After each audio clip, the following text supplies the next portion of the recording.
Aqui a ideia é a gente fazer uma tábua. Na verdade, não vamos fazer uma tábua, a gente vai fazer uma bandeja machetada. E aqui a gente vai usar 3 madeiras, né? A gente vai usar guajuvira aqui no Rio Grande do Sul. Como eu falei naquele vídeo passado, inclusive é uma madeira que tá entrando em extinção. Ela é bem dura, tá? A gente vai mesclar aqui, ó, com o eucalipto rosa. Esse eucalipto realmente ele é bem rosa. Tem o eucalipto que é mais acinzentado. E aqui o nosso tradicional e famoso pinus, tá? A única coisa que eu fiz foi deixar essas madeiras mais largas com 6 centímetros de largura. E essa menor que o pinus, né? O pinus tem umas veias bem bonitas. A gente deixou com a metade, com 3 centímetros. Então eu vou brincar aqui intercalando essas cores e a gente vai dar todo um design para essa bandeja. O que foi que eu fiz? Eu fiz esse primeiro corte aqui e aqui, ó, eu já encontrei o tamanho que eu quero da minha bandeja, que são 47 centímetros. Então eu já coloquei um esbarro aqui para que todas as peças que venham futuras fiquem na mesma bitola. Já pego a próxima e repito o mesmo processo. Lembrando que como eu não sei se essa peça tá no esquadro, né? Eu primeiro corto uma face, só um pouquinho aqui, só um dia. E aí sim eu venho pegando a peça que já está esquadrejada em 90 graus e colocando aqui no esbarro para chegar na medida que eu quero.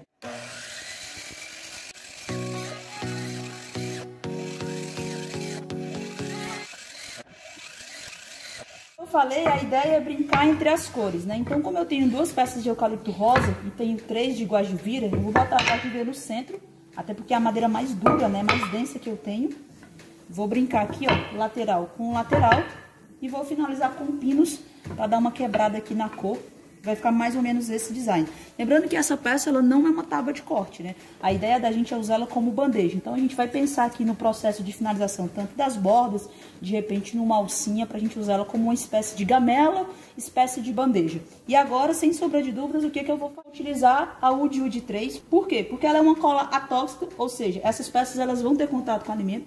Ela é uma cola à prova d'água e ela é uma cola também que eu gosto muito, que durante o processo ali de curagem e de usinagem, quando ela acontece essa curagem, ela não mancha a madeira, ela não amarela e ela sai facilmente no lixamento. A dica que eu vou dar é, como a gente não vai cavilhar essas peças, a gente vai pegar aqui, ó, a parte que vai receber a cola e vamos pegar aqui uma serrinha, vamos pegar até um próprio parafuso e vamos fazer isso aqui, ó, umas espécies de arranhão, para que essa cola tenha muito mais aderência entre as fibras de cada madeira. Então eu vou pegar aqui, ó, essa vai se encontrar com essa, já vou pegar aqui e repetir o mesmo processo. Essa dica, pessoal, ajuda muito. Eu nunca tive nenhuma peça descolada, principalmente essas peças que não vão sofrer peso, né? Não vão sofrer grandes utilizações pesadas. Ela é uma peça delicada, ela pode carregar algum peso, mas não peso suficiente para que essa descolagem aconteça. Muito pelo contrário. A Wood ela ativa tanto as fibras da madeira que você chega a quebrar a madeira ao lado, mas você não consegue descolar a fibra, né? A fibra de colagem.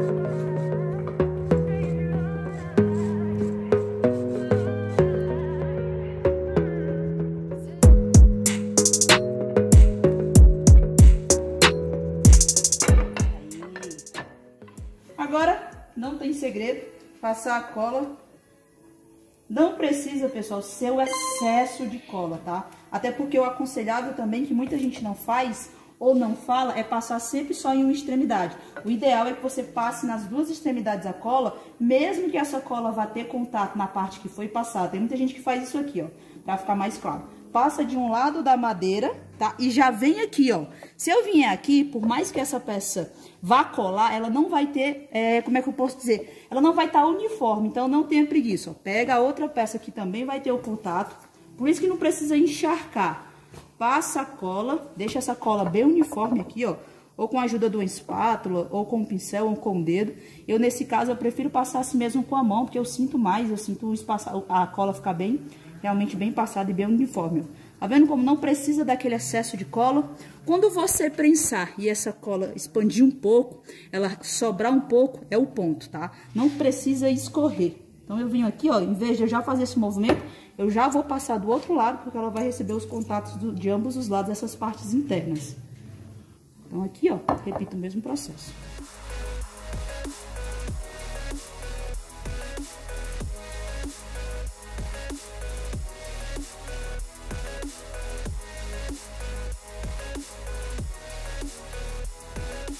Se vocês observarem, eu estou usando 2 sargentos que são pipe clamp, né? Esses sargentos, eles chegam a dar uma pressão de até 5 toneladas. Então, seria um absurdo, seria um exagero eu dar o maior número de pressão que ele gera. Pelo contrário, eu calculei aqui um pouco da pressão que eu estou dando nele, mesmo que você esteja utilizando aqueles sargentos de aperto rápido, né? Via mola, não tem necessidade em tábuas machetadas ou peças machetadas, né?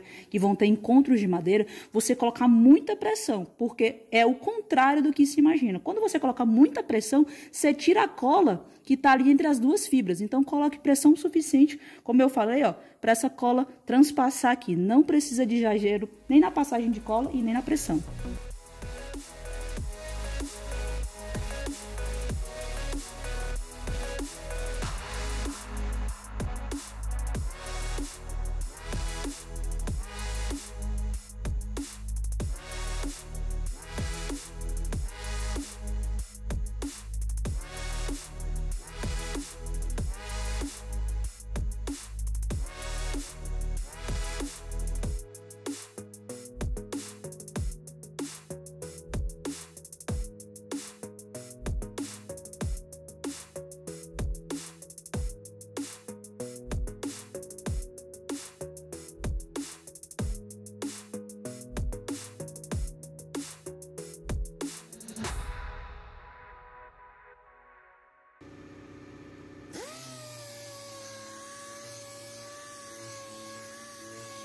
Aqui na nossa peça nós temos 47 centímetros aproximadamente de largura. Então, como eu sei que ela está no esquadro, a primeira coisa que eu vou fazer aqui, ó, é bater esse esquadro e tirar uma linha reta. Né? Assim eu consigo alinhar todas as madeiras. Então, eu vou fazer esse processo desse lado e desse lado. E aqui nas bordas, né, eu vou dar uma arredondada aqui. Então, você vai usar a famosa técnica de pegar uma lata, pegar uma tampa e fazer essa marcação em todos os lados, para que a gente comece a dar design nessa nossa bandeja. Então, aqui, ó, eu vou definir mais ou menos, aproximadamente, isso é opcional, tá, pessoal? 6 centímetros daqui pra cá, de início da minha curva. Então, eu defino 6 centímetros da linha pra cá, 6 centímetros da linha pra cá. Eu já marquei a ponta de lá, agora eu vou marcar a ponta daqui. Mas, Val, por que que tu vai marcar se você vai colocar a lata, digamos, ao olho? Exatamente para mim ter uma noção, ó. Quando eu colocar aqui, ó, eu quero que esse meu giro comece aqui no meu 6 e termine nos meus 6. Tem outra lata exatamente para representar aqui, ó. Então, aqui eu começo nos meus 6 centímetros de marcação e termino nos meus 6 centímetros de marcação na vertical. Então, eu tenho 6 na vertical e 6 na horizontal. Assim, me ajuda a definir essa amplitude desse lado para todas as outras pontas. Porque se eu fizesse ao olho, eu poderia aqui colocar um pouco mais para frente, mais para trás, e aí sucessivamente. Então, a partir do momento que eu tenho o A e o B, o encontro, eu termino essa minha angulação na marcação. Então, a marcação é só seguir o mesmo processo de 6 por 6, início e fim.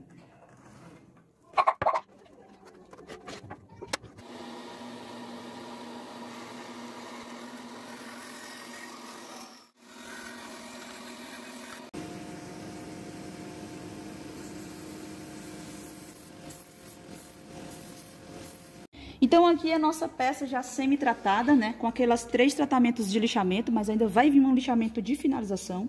Eu já, né, fiz a curva aqui das laterais, deixando com esse aspecto mais de bandeja, né? Mais de expositor. E agora, na parte de baixo, que é a parte menos tratada, menos bonita, a gente vai passar uma tupia em toda a borda, aboloando, né, ou abaulando, depende da região como é que é chamado, essas quinas. Se você não quiser passar tupia, ou quiser passar a tupia dos dois lados, ou só quebrar na lixa, é tudo opcional, tá certo?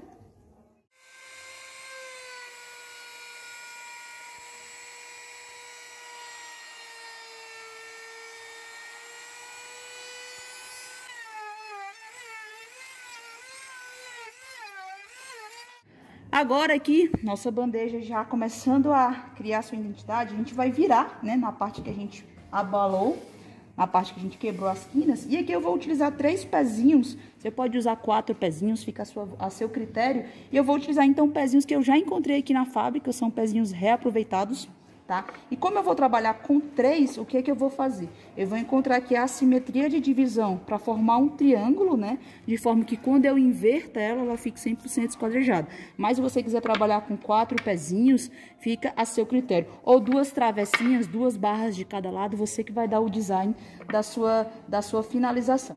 Então aqui eu já achei as minhas 3 divisões, né?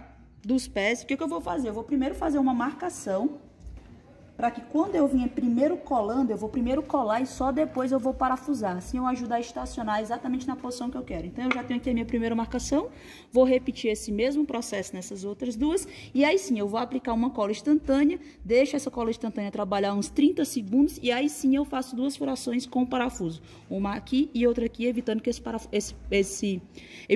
pé venha a fazer curva. Então o ideal é sempre você travar com 2 parafusos pelo menos.